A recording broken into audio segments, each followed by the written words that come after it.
有些大龄剩女啊，她真的是不信邪的，你跟她说再多都没有用。38岁的未婚女人啊，都这个岁数了，还自信爆棚。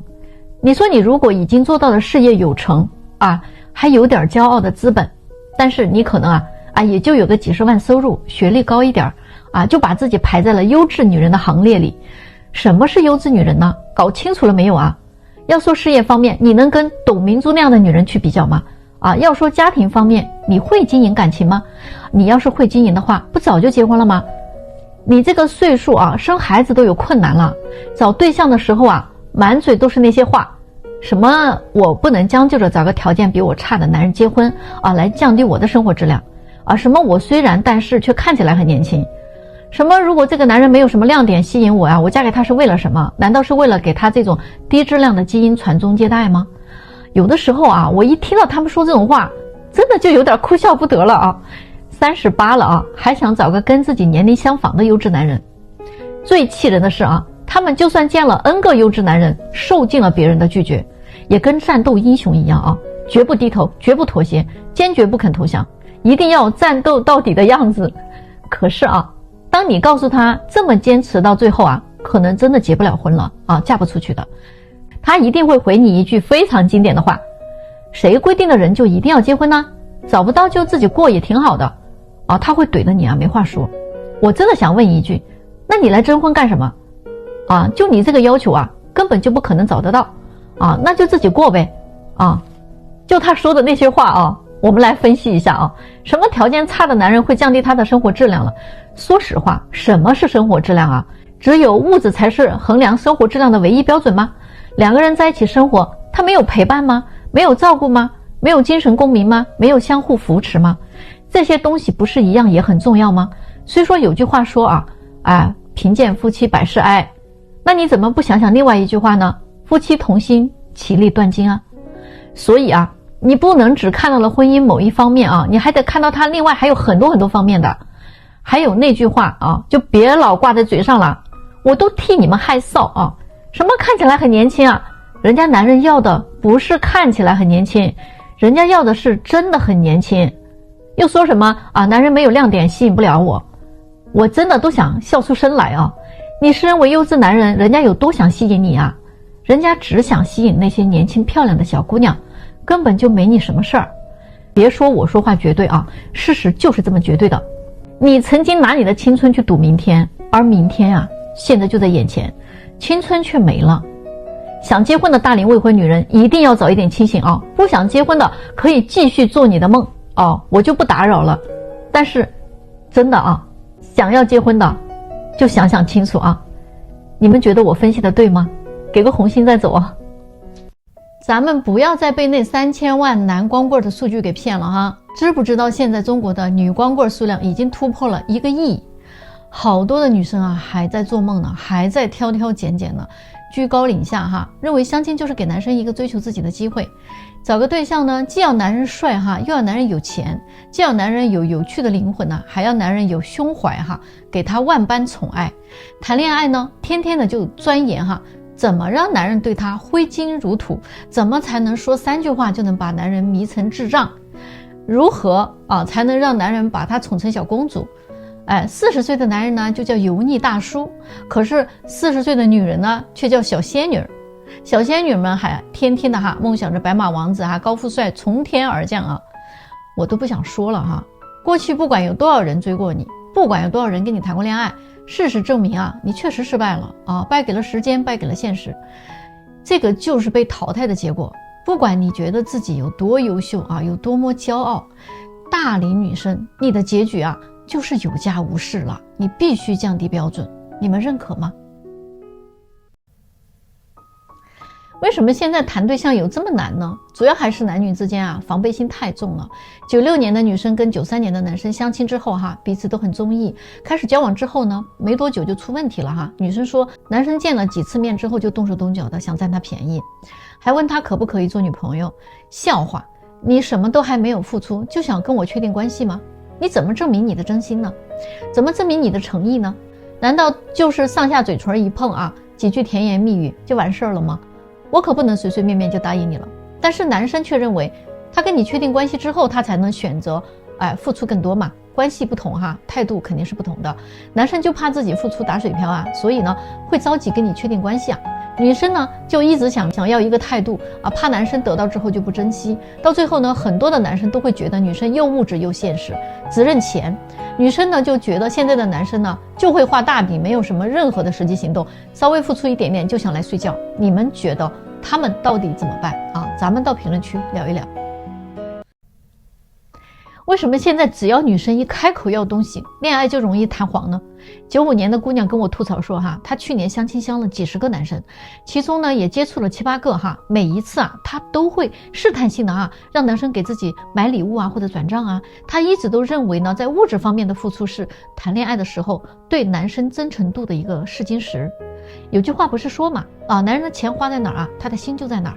但是她发现现在就很奇怪，每一次只要他不管是明示还是暗示的，这个关系就很难进行下去了。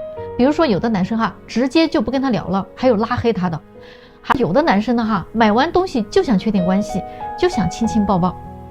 这个时候我就会觉得认识的时间那么短嘛，太快了吧，自己还没有什么感觉，怎么可能确定关系呢？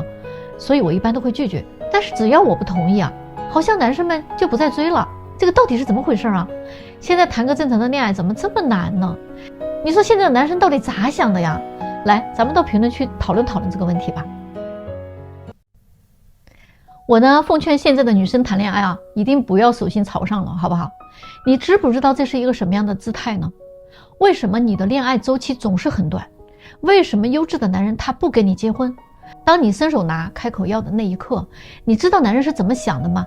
男人觉得礼物和爱都不是伸手去要的，他们主动给你的那是偏爱，你伸手要的那是施舍没有人会不懂浪漫的，只是看他愿不愿意对你用心，你值不值得他去做。所以咱们要明白爱和敷衍它是两码事，仪式感和穷是没有关系的。爱你的人呢总怕给你不够，而不爱你的人呢生怕你要的太多了。男生们也是要明白一个道理的，一个正常的有教养的好女人她在意的从来不是礼物和转账本身，她在意的真的就是一个男人在力所能及的范围内所能给予的态度和细节，那是一种很珍贵的感动。其实那点钱他自己可能也有那些礼物呢他自己也买得起，只是你给他的和他自己买的真的是两码事儿。你送的那叫幸福感，他自己买的那叫优越感。我不反对那句话男人的心在哪里钱一定花在哪里。所以现在为什么很多男人说我这辈子只给3个女人花钱，我妈、我老婆、我女儿。没有哪个女人不希望被自己的男人宠爱着有的时候呢他不提钱，那不代表他什么都不需要，只是他会觉得伸手要来的东西就没有价值，如果要了还要不到，那更是一种人格上的贬低了。所以男生也要记住一个真理就是一个好女人并不是谁的钱她都会去花的，谁的礼物她都会要的，她一定是经过了深思熟虑之后才会接受你的付出。如果她不爱你不喜欢你，那你连给她花钱的资格都不会有的。大家说我说的对不对呢？相亲现场又来了一波狗血39岁的男士跟36岁的女士相亲，在咖啡馆里，男士开门见山问女士买房了没有？女士说没有又问女士买车了没有？女士说还是没有然后呢他又瞪大了眼睛问那你有存款吗？女士说也没有男士马上说不好意思那咱俩觉得不太合适，看在没人是我二姨的份上咱俩坐会儿就离开吧。女士这会儿憋了一肚子气不爽说我就不明白了你一个大男人来相亲，跟我这儿问这问那的，算怎么回事呀？难不成你还想跟我一个女的这儿蹭吃蹭喝吗？你的条件是比我好点，但是我是个女人好吗？女人嘛，嫁汉嫁汉穿衣吃饭呀，你懂不懂你凭什么这么硬气？然后男士就说你今年都36岁了，工作也做了10几年了，每个月的工资吃光花光用光，就没有想过自己买房买车，也没有想过要存钱，而且你没有存款，你有安全感吗？你想的就是以后嫁个老公呗能拿到一笔彩礼，然后呢就让老公买房买车，对吧？你书虽然读的比较多，但是你这个思想还在旧社会嘛都什么年代了早就已经提倡男女平等了，好不好？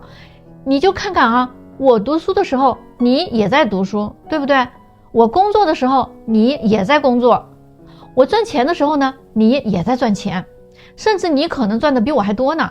以前女孩子啊连驾照都不会有，那现在呢，不但能开滴滴，还能开动车，还能开飞机，甚至都可以做宇航员哈，开着火箭遨游太空。那国外都有女总统了呀，既然都这么平等了，那你凭什么还让我一个人去买房买车呢？所以你就是个索取型的嘛，只想拎包入住嘛，那我还有必要跟你谈下去吗？这女的马上就接过来说哈，那我是女的，我要生孩子呀，男女能真正平等吗？都说啊，女人生孩子就跑了一趟鬼门关，难道你们男的就不应该给我们一些补偿吗？这个男的说哈，别，我可不一定想要生孩子啊，你要知道你生的是孩子啊，不是生的我，对不对？你生谁你找谁补偿啊？我又不指望他给我养老。目前啊，我看到的大部分啊是养儿啃老，以后啊孩子长大了，他自己要是赚到钱，他能好好补偿你，好好孝顺你。你看哈，你生孩子承担的是生育的痛苦，我生孩子是承担的养育的恩德，所以这个孩子长大以后呢，他好好孝顺咱俩就完事儿了啊！我报答你干嘛呀？我补偿你干嘛呀？我要补偿的话，我补偿我妈不好吗？是不是这个道理啊？这个男的哈，真是能白活。不过你们觉得他说的到底对不对呢？咱们到评论区讨论讨论吧。为什么说哈有的女人她的认知太低了呢？我举个例子说，她们就是完全不清楚自己的价值，然后呢对别人的期待和要求啊就非常的高，那她注定啊找不到合适的人的。但是他们会把这件事情啊归罪于是因为男生不够优秀的原因造成的。其实男生找不到对象的原因往往就是因为穷嘛、丑嘛、情商低嘛，基本上啊就是这3点。那但是这批女人嫁不出去呢，是因为他们的要求太高了。那娶不到老婆的男的是因为太穷了，所以他们的这2拨人呢是没有办法结婚的。然后女人呢就一定会说哈，为什么要让我们去降低要求，而不是让男人争一口气呢？那这句话听上去哈就特别像那些视频里采访的一些姑娘哈，张口就来了哈，100万、500万、1个亿，好家伙，好像你读清华北大都只需要张口一说就行了，你就可以去读了似的啊，10年寒窗不需要了。哎呀，好像在他们的眼里，这个有钱人也是哈，满大街都是啊，随便抓一个就是100万年薪。可是这个世界上啊，所有的事情它都逃不开2·8定律的，不是每一个人他都能读到北大清华的呀，也不是每一个人他都能挣到100万年薪的呀，啊，它不是一句话的事儿，哪有那么简单呀，对吗？而且他们这些人随着年龄的增长啊，要求还会越来越高，他们宁愿打光棍也不可能降低要求的。不管是什么样的年纪，都希望找个优质的男人啊，挣钱多的，条件好的。要记住啊，当你遇到一个各方面条件都很满足你的，那么他100%是不喜欢你的。有的女的哈，哪方面都不如男的，仅仅有个好看的脸蛋儿，就想着怎么拿捏这个优质男人。他们就没有想过哈，优质男人有那么容易被你拿捏吗？一个强者怎么可能被一个弱者摆布呢？只有电视剧里啊才有这样的桥段的。如果你是图他的物质，那你就必须是提供情绪价值的一方，而不是他给你提供，明白吗？这个就是为什么啊，优质男人不可能做舔狗的啊。有的女的还经常说，我看起来特别年轻啊，这句话也是够了哈，自欺欺人好不好啊？我就在这儿问你，20岁的小姑娘漂亮还是40岁的小仙女漂亮呢？同样五官的人，20岁的时候漂亮还是40岁的时候漂亮呢？你都40多岁了啊，各方面的机能都已经在降低了，那为什么你的要求啊比20多岁女生还要高呢？啊，我再问问哈，能满足40岁小仙女要求的这些男的呀，他们能不能找到一个20多岁的姑娘呢？你们说能找到吗？咱们到评论区讨论讨论，怎么样？离婚之后到底是男人更想再婚还是女人更想再婚呢？其实一定是女人更想尽快嫁出去的。为什么呢？这句话哈，可能女人不爱听，但是事实呢，就是很少有女人啊，她不需要婚姻的。如果男人的经济能力比较强的话，那他对婚姻的依赖性啊就越低。毕竟是哈，男人都是靠自己挣钱买房买车养孩子养家嘛，他们都是靠自己啊。说实话哈，如果不是为了传宗接代的需要，有几个男人会主动的投入到婚姻里面去呢？但是离婚的女人呢，就恰恰相反了哈，刚刚离婚不久啊，他们就会急着想找下一个人的怀抱了。你去看一看朋友圈哈，很多晒离婚证的哈，广而告之的几乎都是女人干的。为什么要晒出来呢？对吧？他们对上一段婚姻极度的不满，当然呢，我们也不否认哈，有些问题可能真的是男人造成的。那但是不管怎么说，二婚的女人呢，往往哈离婚之后呢，就想马上寻找下一家，并且呢提出来的条件啊比之前还要高，因为他们会认为自己经历过一段婚姻了之后啊，更清楚自己要什么，但是往往这个时候他们已经失去了选择权，即使是别人对他挑来选去了。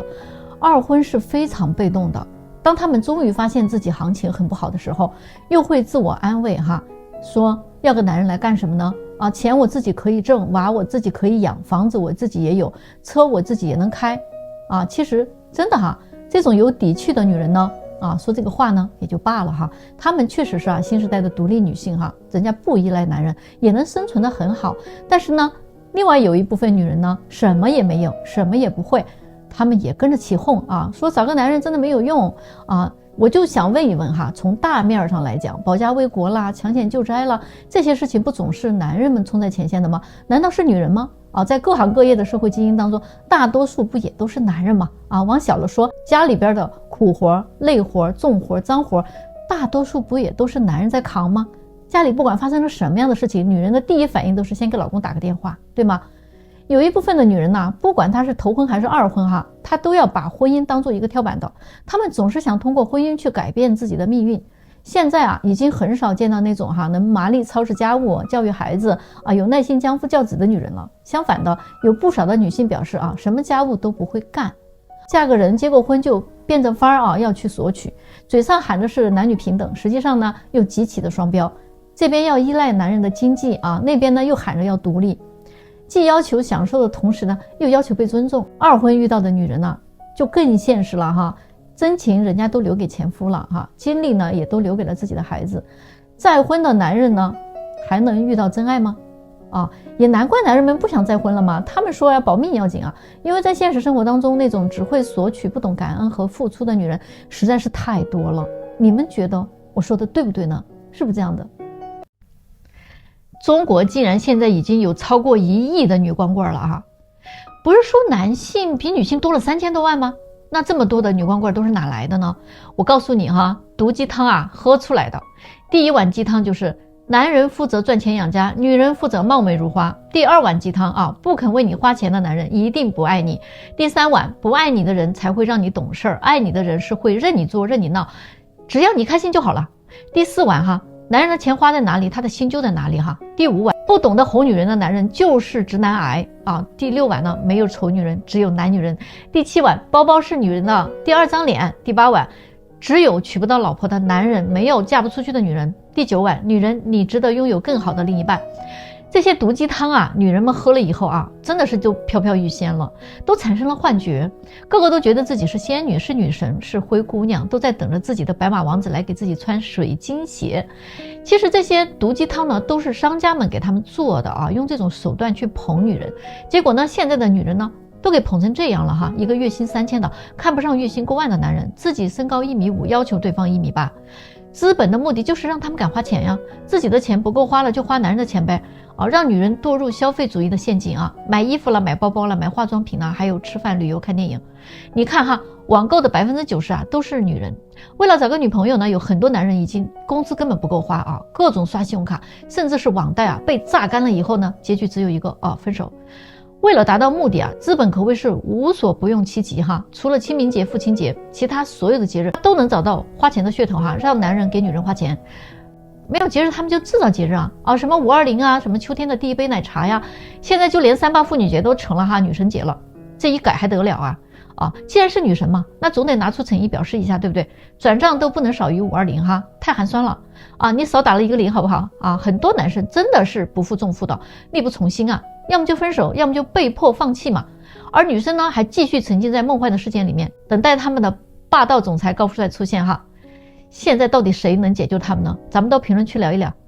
你为什么一直都是单身嘛都说男的大龄单身一般都是因为他穷，而女人呢大龄单身是因为什么呢？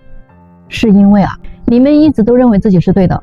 有一个87年的女生她跟我吐槽她这几年的相亲经历嘛真的也是没谁了她说呢，这几年她相了不下几十个男生了，要么呢就是人选不合适我看不上他，他也看不上我还有呢，有的人还给他介绍离异带娃的，他觉得一结婚就有个娃了这也太离谱了。要不呢就是相处方式很另类，根本接受不了。总之呢，没有什么正常人啊。我让他举几个例子给我啊，我给他分析分析。结果他说呢，比如说有一次哈，有一个男生呢，第一次见面啊，都已经走到跟前了哈，还拿着个手机各种在那儿对比哈。最后呢，我都已经把他认出来了，他还没把我认出来。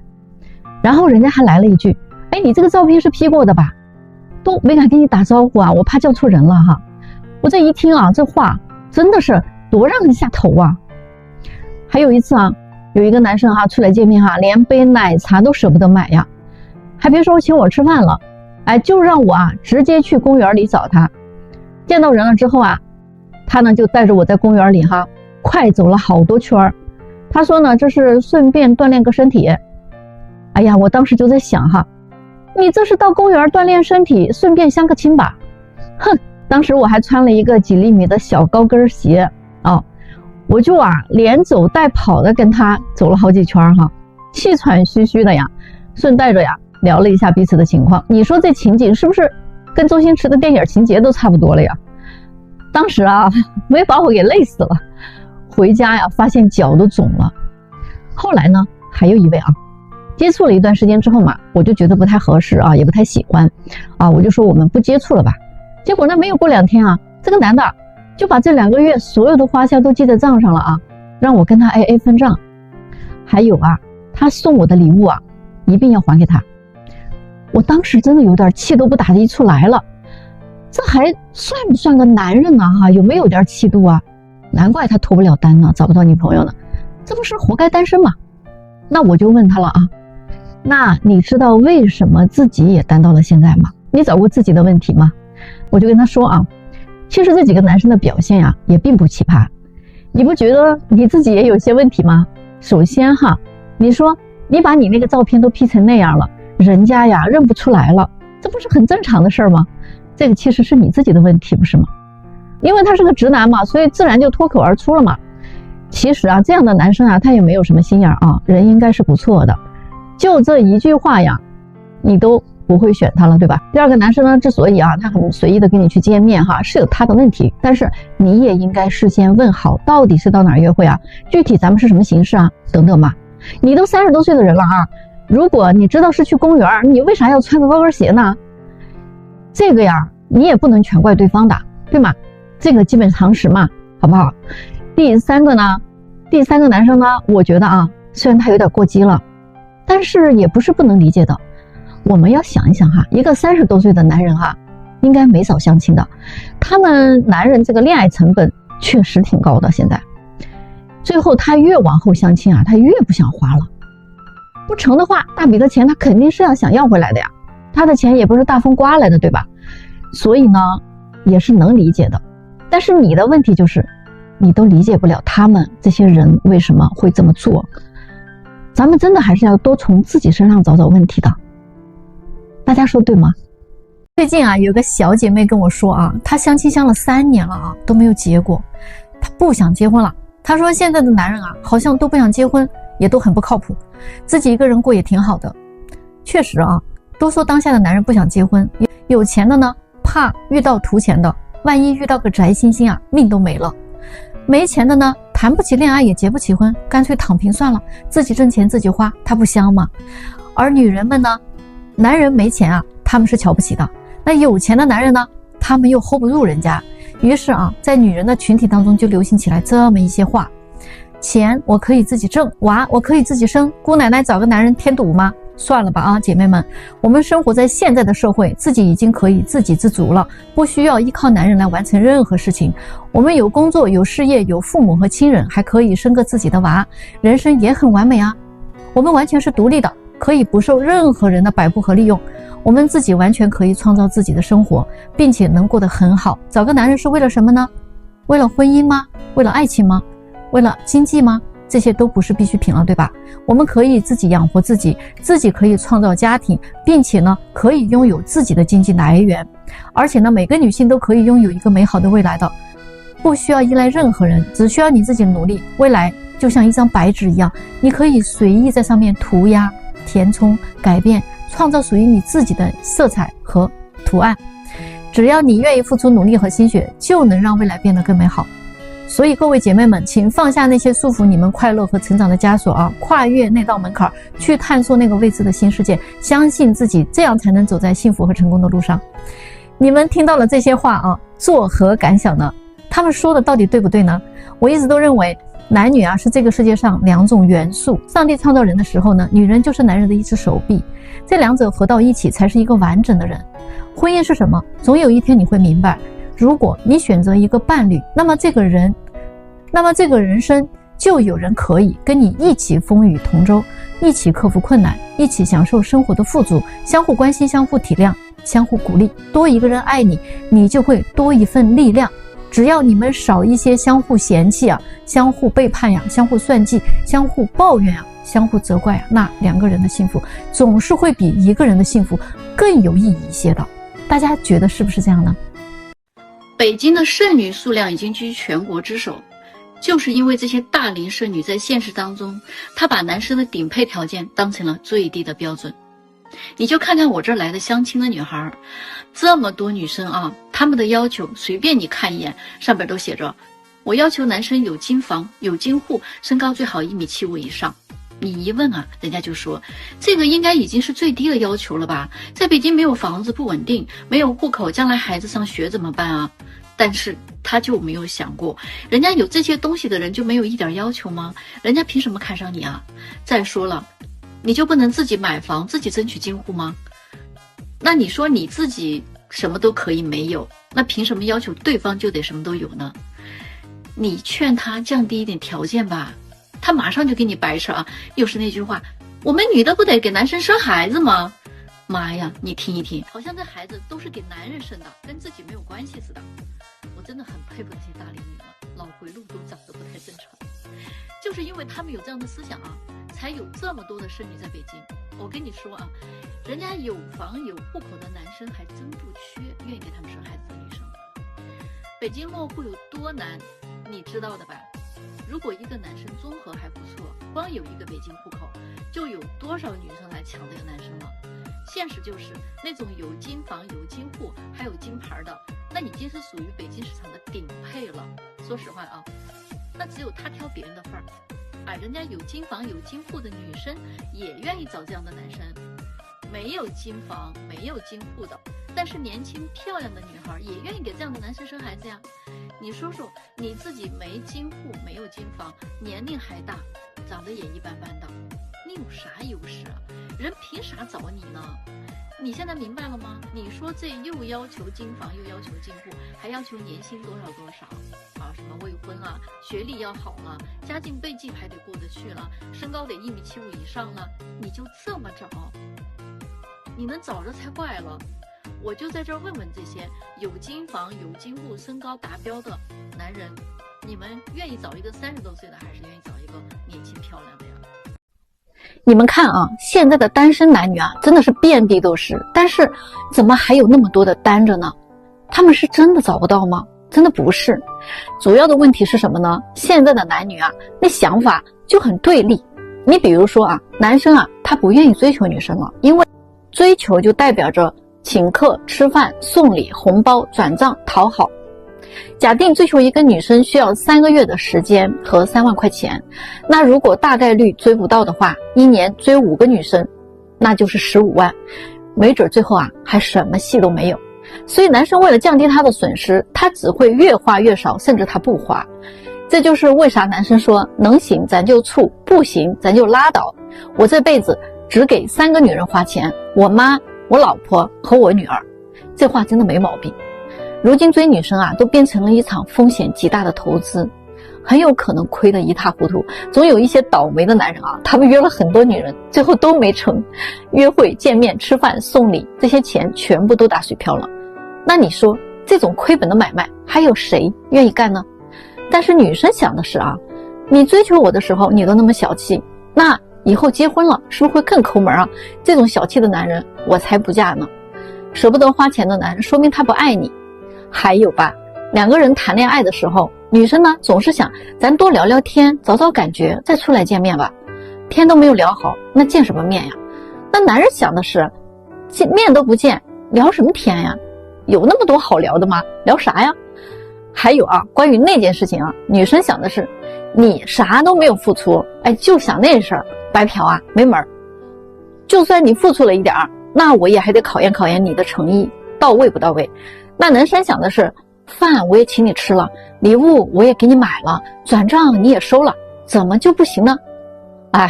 我真的见过那种花了不少钱连手都没有碰一下的男生。最后女生说不合适。所以啊，现在基本上没有男生愿意去追求女生了。大家都应该知道啊，爱情它应该是双向奔赴的，互相看得上你就接触，看不上啊就拉倒。用慢热、考验这些理由让男生一味的去付出，这真的不叫爱，这是在骗呀！你们到底明白了没有？最近有个事儿啊，我跟大家念叨念叨。在相亲的时候啊，主动的女生到底有多吃香？一说这句话，可能又有女生想骂我啊，你就先别喷了啊，听我说完。这样的事情我真的见了太多了。这不啊，前几天刚领证领完的一对啊，给我来报喜，我就知道这个女孩能嫁得很快，也嫁得很好。就半年前啊，我安排他俩见面的时候啊，大家都知道嘛，现在是僧多肉少，优秀的男生少啊，所以那天我就安排了另外一个女生呢也见这个男生。话说啊，这位男生条件呢是真心不错啊，在银行工作，硕士学历，北京有房有车啊，90年的180的个，长得呢白白净净的。总体来说，这样的男生也算得上是相亲市场上啊香饽饽了。所以两个女生呢对他都挺满意的，希望后续啊能有发展。男生呢对这两个女孩长相啊他都挺满意的，但是当时啊有点分不出伯仲，所以呢他觉得跟这两个女孩啊要不就先多接触接触，了解一下性格再定。结果经过了1个多月的接触下来，男生决定选择其中那个比较积极主动的女生。他说啊，其实他原本呢是内心是比较看好另外那个女生的，但是他说那个女生啊明显就是慢热型，发个信息啊很久才会回复，约他出来约了2、3次才说自己有时间，平时聊天话很少，每次呢还是女生要结束话题，出来约会从来没有买过单，连一瓶矿泉水都没有主动买过，送他回家也一副理所当然的样子，一句谢谢都不会说啊，也给他送过小礼物啊，那女孩啊也欣然接受，但是从来没有回馈过任何东西。这个男生说，我也搞不懂这个女生啊，她到底是很享受这个追求她的过程呢，还是她对自己就没有那个意思呢？而那个主动的女生就不一样了啊，在这个慢热的女生还在等着男人追求的时候，她已经跟男生一起经历了好多事情了。她会给男生做烘焙，做小饼干，做糕点，带着约会的时候两个人一起品尝她的成果。她也不会半天不回信息啊，看到了就会回。她也会主动的约男生一起去爬山，去骑行，回到家还会跟男生分享今天的心情。男生请她吃饭，她也会请男生喝咖啡。男人请她看个电影，她也会买好奶茶。男生给她送个小礼物，她也会回馈点小心意。男生送她回家，她会每次下车的时候都跟男生说谢谢你送我回家。就是这么个开心快乐可爱的女生，直接秒杀那位慢热的啊！结果你们都知道吗？我后来问过那个慢热的女生，你是不是不喜欢这个男生？她说没有，我挺喜欢他的，但是不知道他为什么追着追着就不追了。你们说可笑不可笑啊？如果是你，评论区说说啊，你会选哪位？你去看一看啊，富人呢基本上不会娶美女的。大家觉得富人身边一定是美女如云啊，这确实没错。但是你仔细去看一看富人的老婆，虽然没有特别丑的，但是基本上啊都是相貌平平，或者呢也就是中上颜值。但是这些女人一定有过人之处的，要么就是年轻的时候陪伴富人一起走过了那些吃苦的那段人生岁月的女人，要么就是家庭背景非常显赫的门当户对的大家闺秀，要么呢就是平民当中样貌、气质、性格和内在都很出众的女人。就是这第三种啊，是很多普通女人呐梦想着能通过婚姻改变命运的原因。很多这样的女人起破了头也要来参与竞争。前不久啊，我这里就来了一个女孩，长得是挺漂亮的，一问她的择偶要求，我就觉得她不太可能。她说就想找一个让她直接财富自由的人，否则呀配不上她的颜值。我就问她，那你说的财富自由的标准是什么？年入100万、1000万还是什么样的？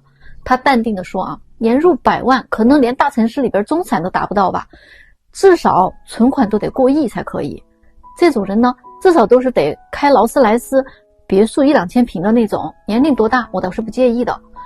他看我面有难色啊，就说你这里是不是根本就没有这样的人呢？我说有是有的，但是不知道你符不符合他的标准。要不你等一下，我先跟这个男士沟通一下。于是呢，我就拨通了一位身家过亿的男士的电话。我把这个女孩的基本情况跟这个男士说完了之后啊，男士说，美女谁不喜欢啊？但是要娶回家的女人的话，我还是希望她有更多的其他方面的特长。长相这块我反而可以，不需要太漂亮的。我京郊有2000平的别墅，还有4辆200万以上的车，然后我的年收入大概5000多万吧。漂亮的女人我不缺，我并不是说她的颜值不够，而是我没有看到她有别的什么特别的长处，学历也不算高，受教育程度也不够，家庭背景也一般，这些都没什么。但是这样的女人呢，我一抓一大把，有的是啊。再说了，美貌这个东西又能持续几年呢？用几年的美貌想跟我换一辈子的财富，从生意的角度来讲，是不是也太亏了？说实话，我要娶个老婆的话，这种类型的就不用给我介绍了，我还是希望找一个人美心善，受教育程度高一些，有优良的女性传统美德的，对我的家庭和事业都有一定帮助的女人。这个女孩听完啊，说，哎，无所谓了，我有的是人追。那我就说啊，姑娘，你的美貌确实能引来很多人追求，这其中也不乏有钱人，但是他们追求你不代表他们会娶你的。这个道理其实非常简单，富人都是很聪明的，他懂得一个女人要是娶错了，稍有不慎，一辈子的江山啊，可能都毁在这个女人手里。他们考虑的可没有你们那么简单，你们觉得呢？